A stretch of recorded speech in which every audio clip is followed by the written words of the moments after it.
cette sensation de plus en plus fréquente d'être étonné, d'être absolument fasciné, dégoûté, éberlué par ce qu'on nous met devant les yeux tous les jours, et en se disant mais à quoi ça sert, est-ce que tout ça est vraiment sérieux, et qu'est-ce qu'il faudrait aujourd'hui pour que quelqu'un puisse être vierge devant ça et avoir une réaction saine, c'est-à-dire se dire mais de qui on se fout. Et grosso modo les enfants le peuvent mais ils n'ont pas encore la capacité d'action. Donc en fait l'idée c'est d'avoir un personnage qui a un instinct d'adulte, qui a une gestuelle d'adulte, qui a une assise d'adulte, mais qui retrouve l'innocence de la nouveauté. Et c'était ça en fait. Donc l'accident était vraiment un artifice pour replacer quelqu'un de, le mot est terrible, hein, normal, face à une situation et une époque qui ne l'est pas. Et ils sont donnés après à cœur joie parce qu'effectivement tout n'est pas noir, il y a des choses extraordinaires mais il y a quand même des choses un peu hilarantes. Effectivement, alors pour ceux qui connaissent les ouvrages de Gilles Le Gardinier, vous savez bien que c'est très tonique, c'est très drôle, c'est très décalé, il y a beaucoup d'humour. Et là, encore une fois, il y a beaucoup d'énergie qui est mise dans le livre et il y a beaucoup de dérision, justement, quand Laura doit tout réapprendre, quand elle s'étonne. Mais finalement, vous, quand vous avez écrit ces pages, où visiblement vous êtes amusé, qu'est-ce qui vous a finalement le plus étonné dans son nouvel apprentissage? C'était quoi finalement le plus étonnant à réapprendre? Alors j'ai pas réappris grand chose d'abord parce que je suis pas malin, mais alors, le deuxième truc c'est honnêtement j'ai ce décalage en permanence par rapport à la vie, c'est-à-dire les espèces d'étonnements que Laura a pour cette première fois, moi je les ai tous les jours parce que je côtoie les lectrices et les lecteurs, parce que je me pose des questions, parce que j'observe énormément autour de moi et que je n'en reviens pas, c'est-à-dire je ne m'habitue pas à ce que je vois. Donc en fait j'ai pas besoin de me placer dans une situation particulière. Chaque fois que je regarde la télé, que je sois dans la rue, que je vois les choses se faire, à chaque fois je me dis c'est pas vrai, c'est juste une blague pour me faire rire ou on peut pas prendre tout ça au sérieux. Et cette capacité d'étonnement qui est visible donc chez vous, et c'est pour ça qu'on a les personnages que vous écrivez, elle est innée, elle est acquise. Enfin vous êtes tout petit, vous étiez déjà étonné d'être là ou de ce qui vous entourait? Oui, parce que pour moi rien n'est normal. J'accueille ce qui est beau positivement parce que la vie, la nature ne sont pas des choses faciles. La vie est dure, ça peut être extrêmement violent, extrêmement brutal, et du coup tous les signes d'apaisement, tous les signes de bonté, tous les signes d'entraide qu'il peut y avoir dedans sont pour moi des espèces de petits miracles. Donc en fait je les apprécie à leur juste valeur depuis que je suis gamin. C'est ma nature. Et après je les favorise, c'est-à-dire j'aime ça. Même dans ma vie j'aime bien mettre en scène, pousser les gens plus loin que ce qu'ils ont pensé, faire en sorte que ça se passe mieux que c'était prévu, c'est un peu ma nature. Ça veut pas dire, je suis pas un bisounours, hein. Soyons très clairs, il y a des fois, c'est urgent de détruire et c'est urgent d'annihiler des gens, je m'en occupe très bien aussi.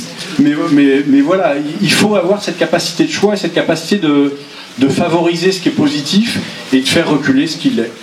On a une faculté fabuleuse, même sans se cogner la tête à cause d'un poney, c'est qu'on est capable de considérer des choses comme quantité négligeable si on le veut, et d'en donner d'autres dans une importance qui est extraordinaire. Donc en fait chacun choisit de redémarrer, d'appuyer ou de ne pas démarrer ce qu'il veut tous les jours. C'est un choix, c'est une hygiène de vie qu'on doit garder, que vous devez toutes et tous garder vis-à-vis de ceux que vous aimez, vis-à-vis de ce qui compte pour vous, vraiment, au-delà du bruit qu'il peut y avoir autour de vous. Si jamais le livre est une fable, c'est celle-là, c'est écoutez-vous, regardez ce qui compte, ne perdez pas de temps avec ce qui est inutile, et le reste, au mieux, soit vous arrivez à en rire, sinon on bouge. Par rapport à la couverture de vos 2 derniers livres, oui. Il n'y a pas de chat. Alors, pardonnez-moi. Alors, je vais vous répondre par une question, chère madame. Est-ce que vous connaissez un auteur, attention, je ne suis pas quelqu'un de prétentieux, au monde, qui soit à ce point associé à ces couvertures? Vous n'en trouverez pas. Non, tout à fait, mais bon, j'adore... J'ose croire que... Alors, j'adore les chats. J'ose croire que si vous êtes là ce soir, c'est pour autre chose qu'une couverture avec un chat. Tout à fait. Je vous en suis infiniment reconnaissant. Et s'il y en a une qui dit oui, je la traîne par les pieds jusque dehors. Donc voilà. Mais après, mon job, chère madame, c'est de vous offrir du frais. À l'époque où j'ai imaginé la couverture de Demain j'arrête, où on m'a dit que ça ne marcherait pas, où mes éditeurs ont essayé de m'empêcher de la faire, j'ai fait quelque chose de sincère. Je ne fais que des choses sincères parce que j'essaie de faire le mieux possible pour vous et pour ceux qui me consacrent un peu de temps. Donc voilà, pendant un moment, 4 livres, on a fait avec des chats, parce que j'ai estimé que c'était le bon moment. il y a un moment, c'est du réchauffé. Regardez tous ceux qui ont suivi le mouvement, ça ne leur a pas porté chance. Et copier, c'est mal. Notre job, c'est d'imaginer, c'est de vous offrir du frais. Donc voilà, le frais cette année, c'est ça. Dans 10 ans, ce sera peut-être un ornithorynque ou un chat. Oui, mais après, trompez quoi aussi? C'est quoi le message? Alors, il faut lire le livre. Vous avez lu le livre? Ben, lisez le livre, vous allez comprendre le message. Et c'est pas une vaine promesse, je vous le promets.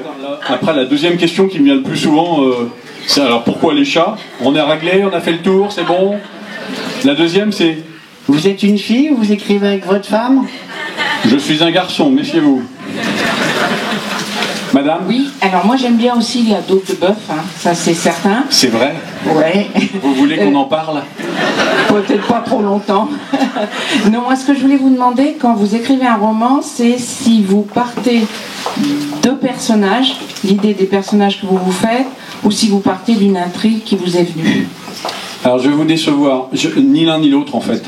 Je pars d'un sentiment. Parce qu'en fait, ce qui m'intéresse dans la vie, vous ne savez pas ce que vous serez dans 5 ans, vous ne saviez pas à 10 ans ce que vous êtes aujourd'hui. Pour moi, un individu, quel qu'il soit, homme, femme, quel que soit son milieu professionnel, quel que soit son milieu social, il avance dans la vie et c'est à coup de rencontres, d'ennuis, de chance, qu'il devient, qu'il réagit et qu'il révèle qui il est. Vous êtes d'accord avec ça? Et donc en fait, ce qui m'intéresse, c'est ce que je disais tout à l'heure quand je répondais à la question de Anne, c'est les gens qui sont au bord du basculement, le moment où on peut soit s'écrouler, soit s'envoler. Et à ce moment-là, c'est toujours, ça joue toujours. On a tous été dans des situations déplorables. C'est des gens qui nous montrent le chemin. C'est une énergie qui nous vient d'on ne sait pas où, qui nous sort de là où on est. C'est cette mécanique-là. Mes romans ne sont pas des rouages. Ce ne sont pas des mécaniques. Je me dis pas, je vais les faire rire avec ça. C'est ma tournure d'esprit calquée à un état qui en fait me touche. À chaque fois, je n'écris que sur ce qui me touche. Très tôt, j'ai compris que tout seul, je m'en sortirais pas. Et pour s'associer aux gens, il faut faire attention à eux. Il faut valoir quelque chose et il faut les écouter. Donc très tôt, j'ai appris à écouter, à enregistrer tout. Mais alors ma femme a réussi à prouver avec des copains tout libres que j'étais hypermnésique. Ça, c'est pas ma faute. J'ai une énorme mémoire. Et pour le coup, j'écoute les gens. Donc tout, un regard, un mouvement de cheveux, un geste, je capte, j'enregistre, j'entends. Et après, j'arrive à le resituer. Puis je vous écoute, j'adore écouter les filles. Eh ben voilà. Bon, est-ce qu'il y a encore une fille qui veut poser une question alors? Ou un garçon, hein. Ou un garçon, on n'est pas comme ça. Non. Mais justement, en disant on n'est pas comme ça, et ça nous mènera vers la dernière question, puis après on passera aux signatures, vous pourrez dialoguer directement avec Gilles Le Gardinier. Justement, alors j'ai 2 questions. Vous avez pris l'habitude de faire une adresse au lecteur à la fin de votre livre, et qui commence à se prendre plusieurs pages. Ouais. Hein, depuis le début, hein. Voilà, depuis le début, elle fait plusieurs pages. Mais j'ai l'impression que ça s'étoffe. Et justement, dans cette adresse au lecteur et à la lectrice, à la fin du livre, vous nous parlez justement des différences hommes-femmes. Du rapport homme-femme, qui est pour moi primordial et qui aujourd'hui est malmené. Donc après, je ne vais pas vous en faire un résumé parce que c'est toujours terrible quand c'est résumé. Ceux qui liront le livre le sauront, les autres ne le sauront pas. Et alors ce que j'aime avec le livre, c'est que là on est combien dans la salle? Je sais pas, on commence à être pas mal quand même. Mes livres ont la chance d'être vendus grâce à vous, surtout grâce à vous, parce que vous en parlez aux gens forcément. Mais chaque fois que quelqu'un prend mon livre, il est seul avec moi. Et ça, c'est un lien qui n'a pas de prix pour moi. Donc on a cette espèce de physicalité presque. Donc quand vous regardez un film, à la fin les acteurs peuvent pas venir vous embrasser. Mais quand vous regardez une pièce de théâtre, ils viennent saluer à la fin. Donc pourquoi moi, à la fin, je dirais je remercie mon avocat et mon agent. En général, c'est les gens remarquables qui font ça. Hein.